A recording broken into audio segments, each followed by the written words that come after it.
Okay, it is Tuesday, April 5th, 2023. I want to talk a little bit about just the market in general, the crypto market and how that works and market cycles and kind of my feeling, experience, all that stuff. Just going to do a little bit of I've just been walking around thinking with the dogs, and I thought, you know what? Turn the camera on. Instead of just talking to yourself, turn the camera on. Maybe somebody can benefit from it. I didn't get this thing lit. I just lit it, and I toasted it, but I didn't. Yeah, who's toasted now, right? So, market, look at that. These things, you gotta be careful, these nubs, and they put off a lot of smoke. It's from Olliv. This is the Connecticut nub. And I mean, I probably cut a little bit too much off the end, so it's like a lot of smoke. They're really good flavor, these nubs. I usually don't like Connecticut's, but I do like the Olliv Connecticut nub. All right, so market cycles in crypto. What we're seeing right now with the Dogecoin pump, people are angry, Bitcoin maximalists, people that think, oh, it should only be Bitcoin, everything else is a crap coin. They're all upset on Twitter because Elon Musk put the little Doge dog logo up there where the Twitter bird is, and just triggers everybody. But to me, I mean, I know Elon at one point talked about making a crypto wallet, and he owns the company, outright. It's a private company now. I think it would be a good idea to have cryptocurrency, to pay the monthly bill, for the Twitter Premium or whatever it is, Twitter Blue, I think it's called. It's just more efficient. It's just a more efficient way, because if I look at right now, I think if you do it through a web browser and sign up, you'd probably put your credit card in, it's $8 a month. But I have an iPhone, but if you do it through the iPhone, the Apple Store, it's $11 a month. So there's a $3 upcharge, probably because what Apple takes out of it through the Apple Store. And so I'm looking at it, okay, digital payments aren't all the same. So if he used something like crypto, some kind of cryptocurrency like Dogecoin or whatever it is, whatever he chooses to use, probably Dogecoin, there'd be hardly any fees, nothing for payments. There's no middlemen. That's what crypto does. It cuts out the middlemen. So, I mean, it makes sense to me. Watch these dogs. I got them chained up. My sweatshirt on still. It's supposed to be 80 degrees today, but it's so overcast. Oh, the clouds are breaking. South of here, it's like 80 degrees. Not that far south, but it looks like these clouds are starting to break, so I might be peeling this off. I got a tank top on underneath. No, I'm not going Hugh Hefner. I do have a tank top. Looks like them. So, the crypto market, Dogecoin, I mean, why have anything against it? I think it's been around since 2014, maybe even 13. I'm not sure. But you've got a cryptocurrency that's mined. It's proof of work. It takes mining equipment to produce it. It's actually mined with Litecoin, same network mining equipment. They mine both. It's a dual mine system. And I think Charlie Lee, the founder or the creator of Litecoin, is one that suggested it to Dogecoin, because at one point, there just wasn't a lot of interest, a lot of support behind Dogecoin. So he suggested that, hey, merge mine it with Litecoin. Litecoin's going to be around forever, so why not put Dogecoin with it? That way it strengthens the Dogecoin network, so it kind of kept it alive. And it's done very well for itself. Yesterday it was number 7 on the market cap of all coins. That's significant. Now the thing with Dogecoin is it'd be a good payments coin as far as just to use it, all the time, because it's not something you really want to save as a store of value necessarily. Yeah, the price can go up with inflation, and Dogecoin is inflationary too, because there's 130, 140 billion of them right now, and there's no cap. It's just going to continue to go, no limit. So it doesn't necessarily have that savings store of value thing built into it. Yeah, it's valuable because it's useful, but it doesn't have a limited supply to where you can know that there's not going to be any more created, and once you get a piece of that pie, they're not going to keep baking more pies. Well, there's all kinds of Doge pies coming out of the oven. Litecoin, not so much. There's a limit, and that's it. Bitcoin, same way. DigiByte, same way. There's a limit. So it's got built-in scarcity. Dogecoin doesn't necessarily have that, but it'd be great for payments. It's an inflationary coin. It could replace the US dollar, be USD Dogecoin. I don't know. So I think it's useful. It definitely has a use case, so I wouldn't knock it. Oh yeah, that sun's popping out. I might be peeling this off. Well, after hours, send me a Doge tip. I'll take off the sweatshirt. Yeah, right. You don't want that. It'd definitely be a Dogecoin, not a Litecoin. All right, enough of this nonsense. Let's talk about crypto, the market cycles, because that's what I was thinking about as I was walking around with the dogs today, the market cycle.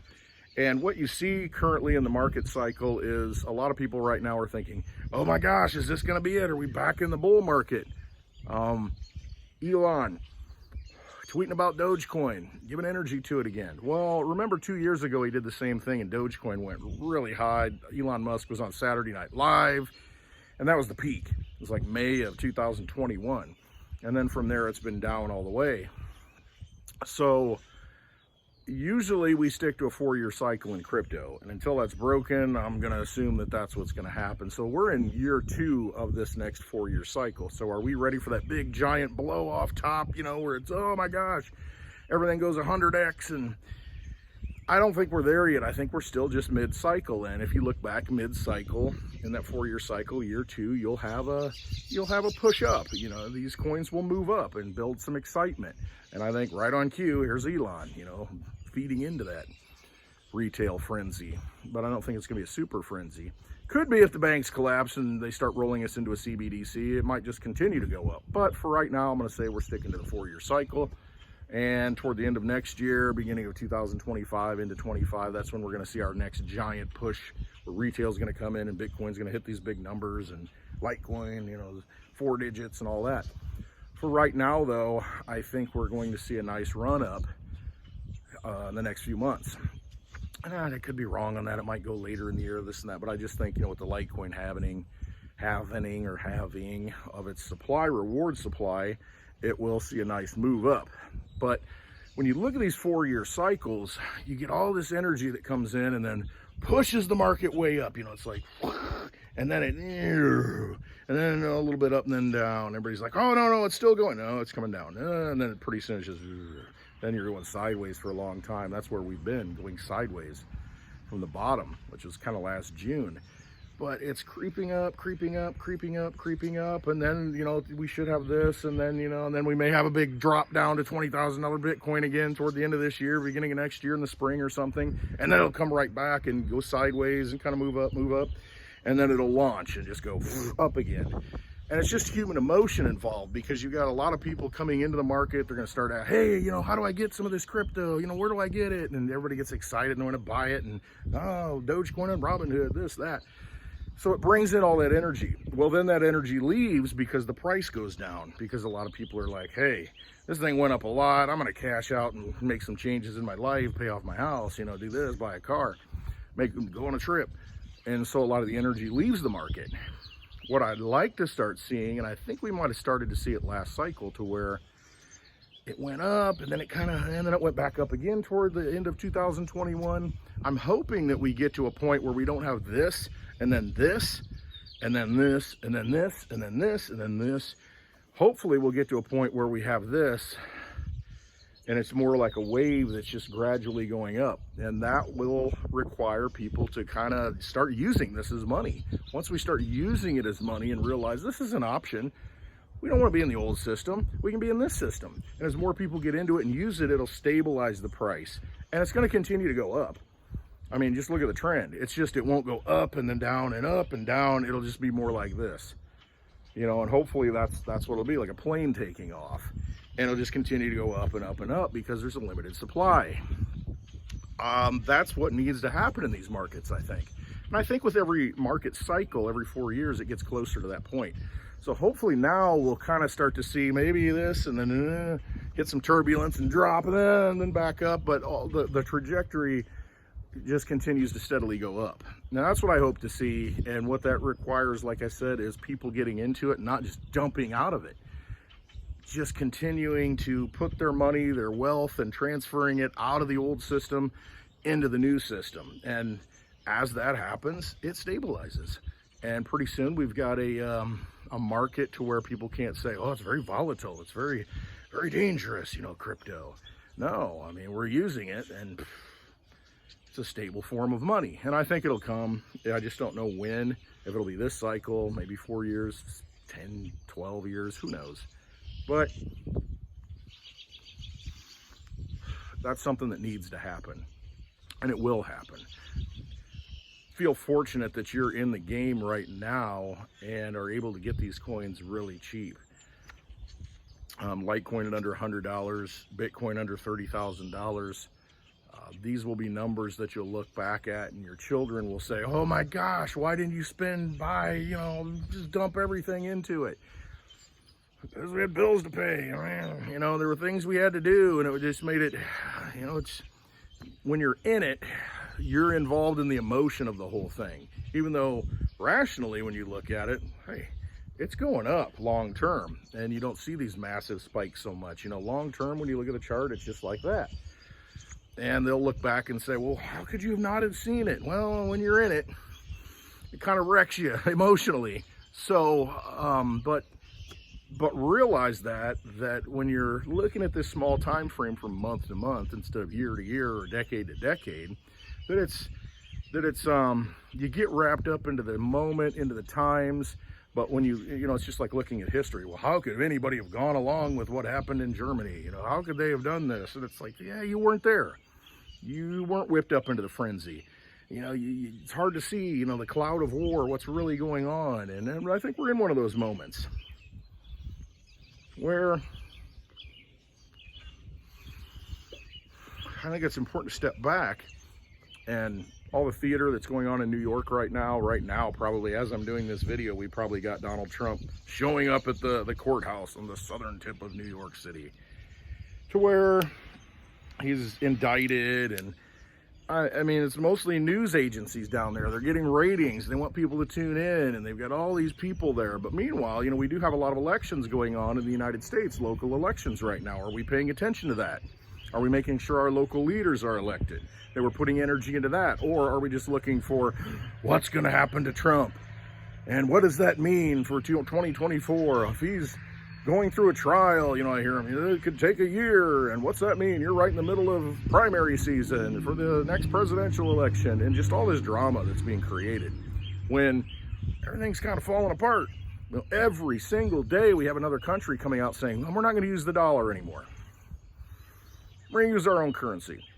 And I don't know who it was today, somebody else. I don't know. There was several countries in Asia are talking about forming their own Asian alliance and using their own currencies and maybe creating a new currency that's not dollar-based. See, everything was dollar-based and priced in dollars because of oil, and I got into this a little bit yesterday, but that's gone now. It's going away really fast. And so what's the real use case of the dollar? Now, we could be fine here in the United States if we produce everything that we need. But as soon as we got to go outside of our borders, they're going to look at our currency and say, you're going to have to give me a lot of those because your stuff's really not worth much. Your currency, your purchasing power, we're going to need a lot of them to send, the oil or natural gas or, whatever it may be. But if we can produce everything, and maybe that's the ultimate goal, make America great again, to where it's, okay, our currency, nobody wants it. Okay, we got to do everything at home now. And as long as you've got it internally, you can kind of keep that purchasing power of the dollar strong, or whatever you're going to call it next. The Amero, the Phoenix, or the XRP standard, whatever it is, you can keep it more controlled if it's just within your borders and you're buying products within your borders. But as soon as you got to go out and people don't want that currency, it becomes difficult to really have any purchasing power and maintain it. So realize that and see it's happening. Pay attention to it. Don't be scared, and look at the sound cryptocurrencies that are out there. Get involved in that stuff. And as more of us do that, we're going to see it stabilize, and we'll be on the winning side of history because we've seen it early enough and know that it can only go up. Because as more people come into it, and it's worldwide currency, it's not just us that would be the ones getting into it. No, it's the whole world.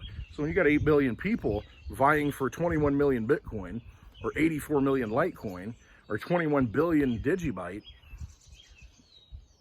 there's only so much of it. And you think about it, that's like 3 DigiByte for everybody.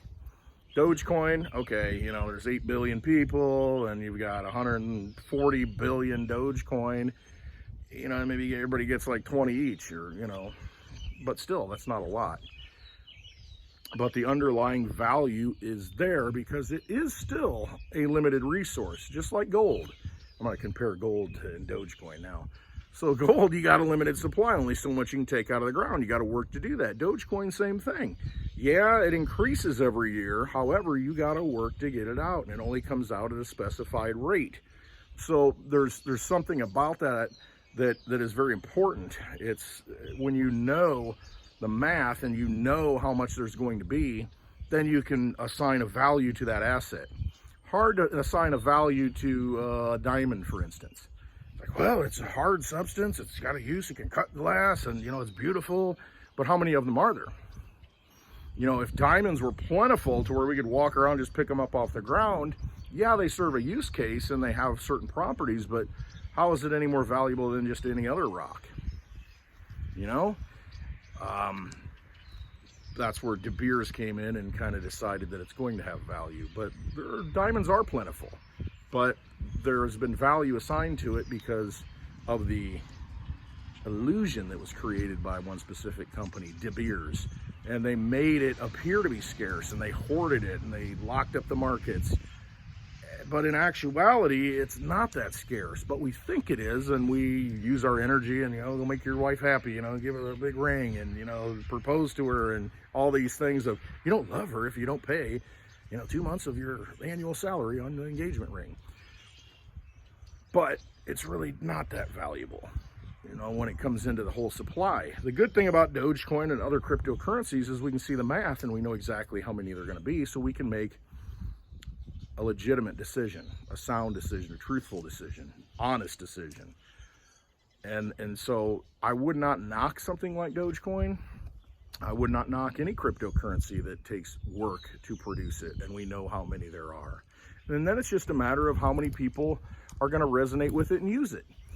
I happen to like some coins, and they've got a very limited supply, but not everybody's into it, so if I can't find somebody that also wants to get it, and if it's hard to get off an exchange, or it's just not very liquid and readily available, then what value does it really have? Even if there was one coin in for instance in the past, it was called, I think it's still around, Unobtainium. A cryptocurrency called Unobtainium, and I don't know, maybe the supply was like 200,000 or something. It was something ridiculously low, and I thought at the time, this is back in 2015 or 16, maybe even before that, I'm like, man, this is going to be rare, this is going to be better than Bitcoin. And it's like, as far as the supply, yeah, I mean, oh my gosh, but how many of you have it? How many of you have ever heard of it other than just as a name, Unobtainium? Maybe through the movie Avatar or Cliff High, Unobtainium, talking about it, but he's not talking about that particular coin. It's the concept of something will become unobtainium. Gold, silver will become unobtainium. But the idea, just because it's got certain fundamentals behind it, doesn't mean it's going to have value. It's just what we assign value. And that's why gold's been valuable for so long, is because you can't destroy it. So it does serve a purpose as money. You can't destroy it. It's not easy to get.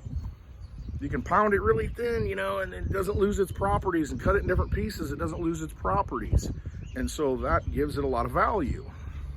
So it's really up to us to determine what works for us, what gives it value. I mean, salt used to be, you paid in salt because of, preserve meat and food with it so you can survive, so you can get your wages in salt. It depends what we need in a given time as to what we assign value to. And right now, we're in a digital age. All you gotta do is turn on the TV, and you can watch the movie called Trump, and Trump goes back to New York, and you can see how important the digital age is. Everything runs on a digital grid at this point. Electricity, and they want everything to be electric. Going green, make it electric. If that's the case, and we're going into a digital age, we're already there, but if we continue to do that as a race, then you better have digital money. You better look at the digital money that you can use, that has value, that is going to last. And that's up to you to do your own research. I talk about the things that I think are important, and you've got to make your decisions accordingly. But just know the overarching concept is that digital money is here to stay. So get involved in the digital money that you can hold in your possession, to where you know how many there are going to be. You know what the supply is. And it's easier to kind of choose what you like then. I like Litecoin, only 84 million. You take that 8 billion people in the world, that's only 1/100th of a Litecoin that each person around the world can have. When you have one Litecoin, you're 100 times ahead of those other people. And for a $100 bill, less than a $100 bill right now, you can get one Litecoin. To me, man, that's locking up a scarce asset to where my children someday will say, wow, you actually bought me a Litecoin and held it. It's just like people now, wow, you actually had enough foresight to buy one Bitcoin and hold it for me. Thank you. And the same thing will be said about Litecoin. Mark my words on this. Maybe 20 years from now, right? No, but it's just in the math, and it has to be there. It's in the code. So see what's coming. Step back. Drop the noise. Kenny Chesney had a song, Noise, I think. All we hear is noise. So appropriate, because that's where we're at right now. Go listen to that song. All right, tune it out. And focus on those things that matter, that you can hold in your own possession, that have value. And if some people don't think Dogecoin has value, that's fine. They don't have to use it. Some people don't like Litecoin, fine, don't use it. Some people don't like Bitcoin. It's too expensive. They're like, hey, I can use Litecoin. It's a lot cheaper. Man, it does everything I want it to do. Why would I pay so much for Bitcoin? So they're there for a reason. They're tools on the economic battlefield. They're there for our economic freedom. And so get ahead of the game. Armor up and be prepared for the digital age that's here. All right. Thanks for listening. We ramble a little bit. It's better than walking around talking to myself. Cars go by, they probably think I'm nuts. Probably think I'm nuts talking to this little device too. All right. Love you all. Thank you for watching. Got anything out of this? Hit the thumbs up and maybe share it. Watch some of my older videos. Maybe you'll get something out of it, and it'll help you to maybe make a decision you wouldn't have made before, that you're kind of wanting to make, not really sure, but it puts you on a path to where you can look into something, and then maybe your children will thank you down the road. All right, love you all. Trust yourselves in all this. You gotta trust yourself. All the truth is in here. Peace inside of you. All right, have a wonderful Tuesday. Love you all.